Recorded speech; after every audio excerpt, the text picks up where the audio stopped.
Baba Booey, Baba Booey, Baba Booey, Baba Booey. Okay, just for starters on this video, we're gonna have to do my bed because I just like really did not want to make it. Okay, anyways, it's been a while since Among Us was like really popular and in its prime, right? So that means it's been a while since I made my first video on Among Us and I talked about it. The stigma around the game has like most definitely changed, and I only thought it would be appropriate to make What is Among Us Part 2.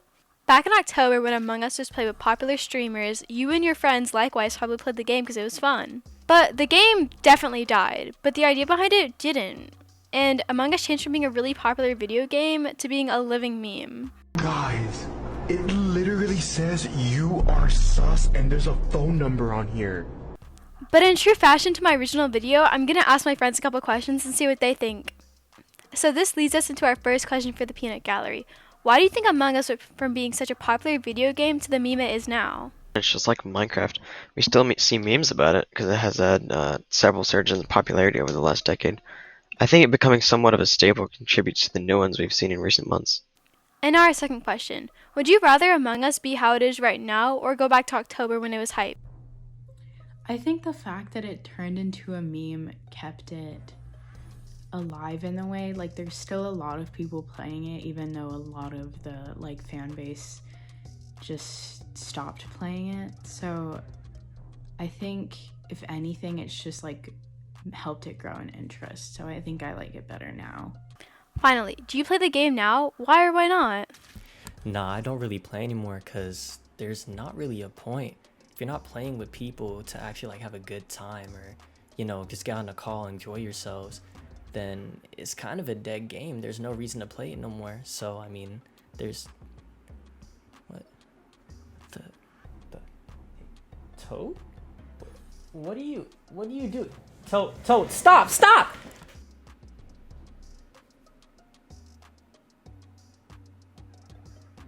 But what do you think about Among Us? Do you think what I said was correct? Do you think what my friend said is correct? Hello, Broncos. Evan J. Sims here. Welcome to my last Flash Friday of this year. Aww. Yeah, I know. It's sad to see me go, right? Okay, just stop that now, will you? Okay? Thank you.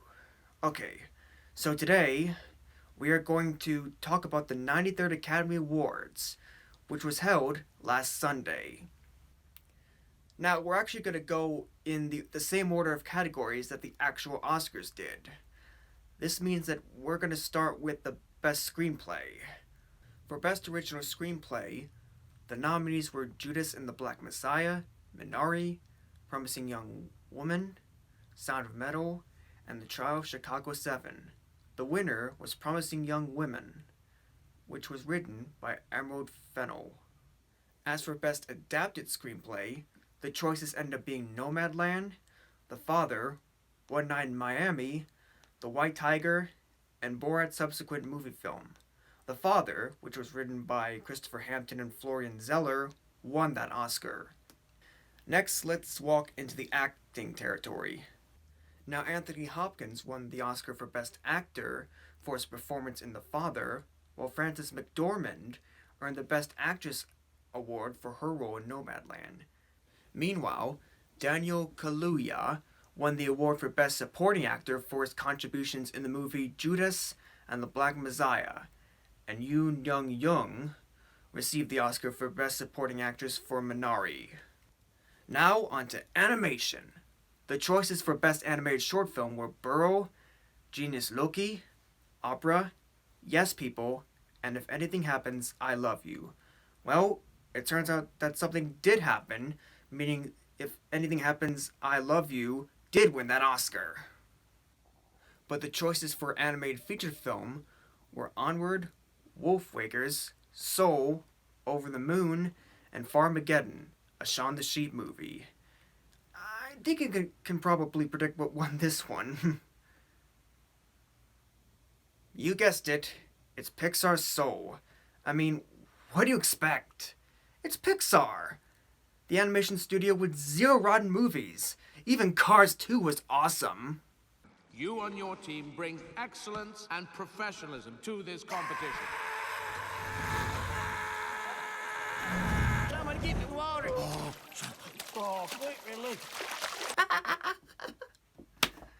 That's hilarious.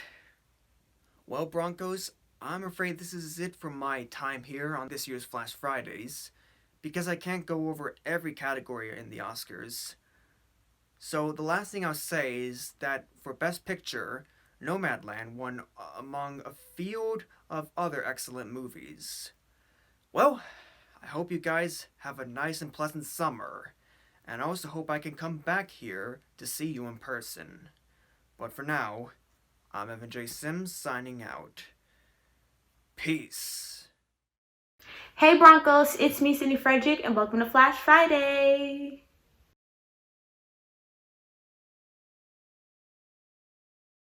The pandemic is intensifying around the world as there are more and new corona cases in the past week than the first 5 months of the pandemic. Daily cases have been rising continuously for the past 10 days. On Monday, India reported 352,991 new cases, breaking yet another record for the highest single-day figure globally.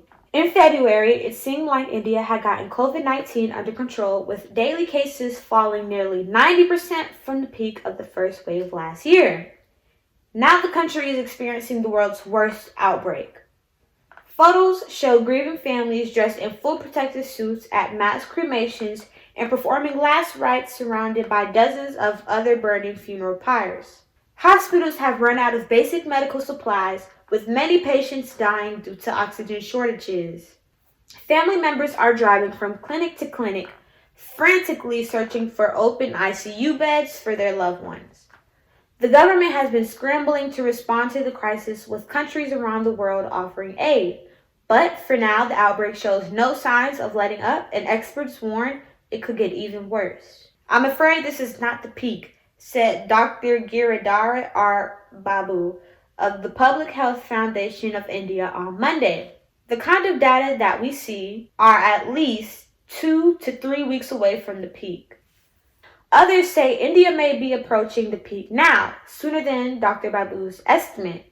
But with so many ill and so few supplies available, the country will see many more deaths before the second wave subsides.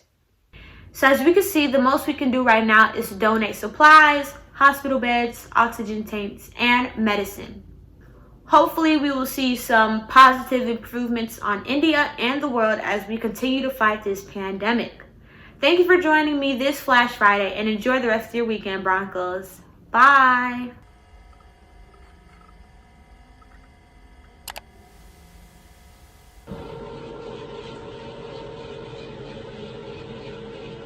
You're gonna hurt yourself. Can you like not be there right now? Okay.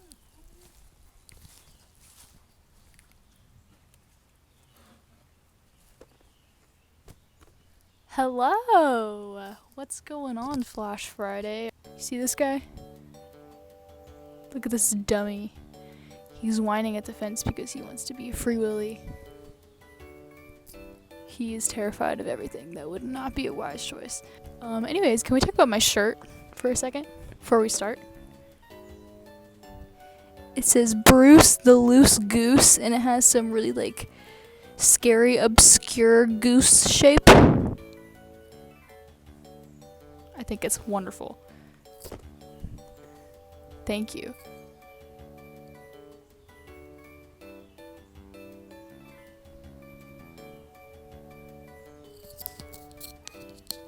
Say something?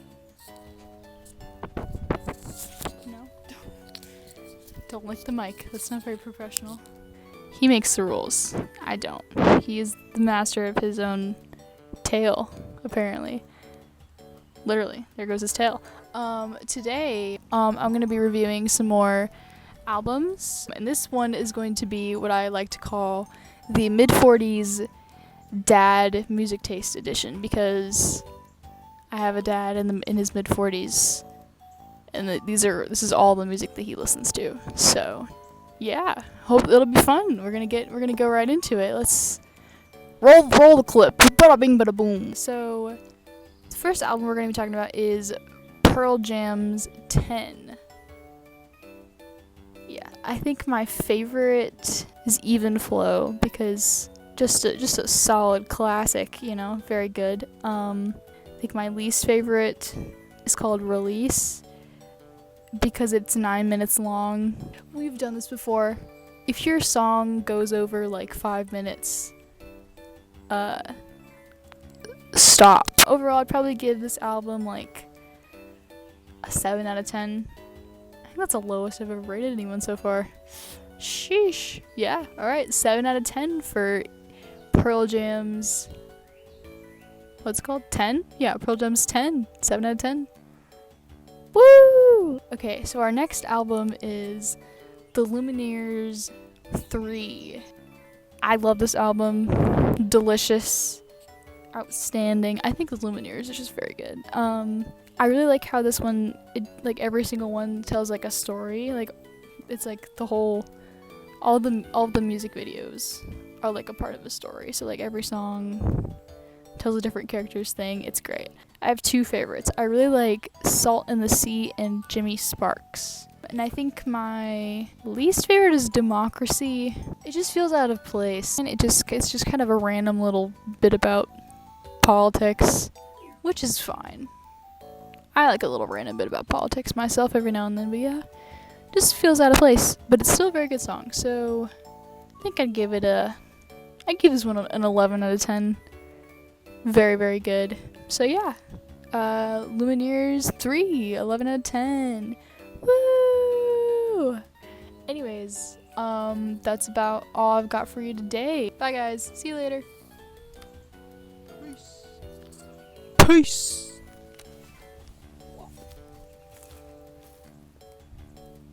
Her name was Lola. She was a showgirl with yellow. The story. Alright, So we have breaking news, right? People stealing toilet seats now. let's go. That is so disgusting. Like you really gotta touch the toilet seat, let What alone if it was a steal it. custodian that was like, oh no, it's broken, which I don't know how it'd be broken in the first place, but maybe they had to fix it and they never got to it, maybe. Good point, but still, Bro, I was like, bro, somebody who had to stole- break it in the first place. I was like, bro, who stole the toilet seats? I don't know. bro? That's kind of weird, bro. I don't even want to speak about that. That's Dude, that kind kinda of weird. makes sense why there's like, I don't know if you guys in your chemistry class, but in mine, they have like padlocks and like on the scales, they have them chained to the wall with padlocks. Yeah, mine too. And I'm like, what? All right, next we talk about fights. We Would got you? the main topic. How much? Yes. Look, peep this. All right. How much would you want to get paid to lose a fight? However much Ben Askren got paid to lose to Jake. No, I'm Get him, kidding. Bill. I don't think he lost. I don't think he got paid to lose, in my opinion. Now looking back at it, I don't think it was rigged. I just think that. No. Okay, here's the thing. If it was like if it was like the championship of the world, maybe they would have let him. Maybe they would have let him go again. But I feel like since it's just a YouTube Dude, but he fight, was like fine, and he's been beat up worse. yeah, he's been beat up worse. But dude, hear me out. He's been taking hits since a long time. So his wear and tear would screw him over at that point. So I don't think his chin would be the same anymore.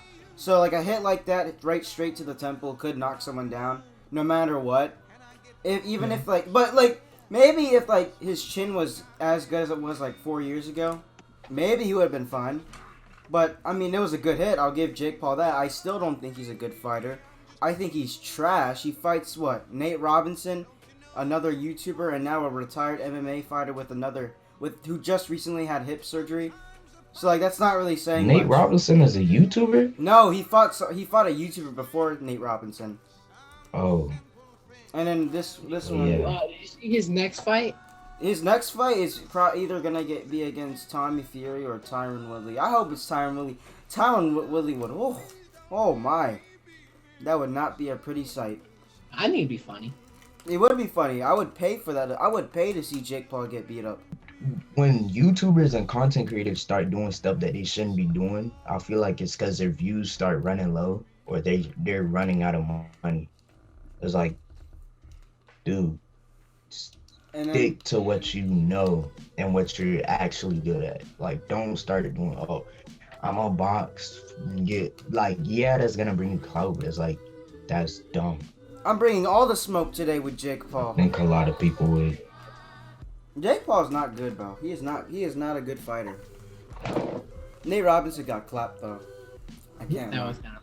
That was kind of funny. He ain't boxer worthy. He's good at everything else, but he ain't boxing yet. He a good basketball player, but he is not a good boxer.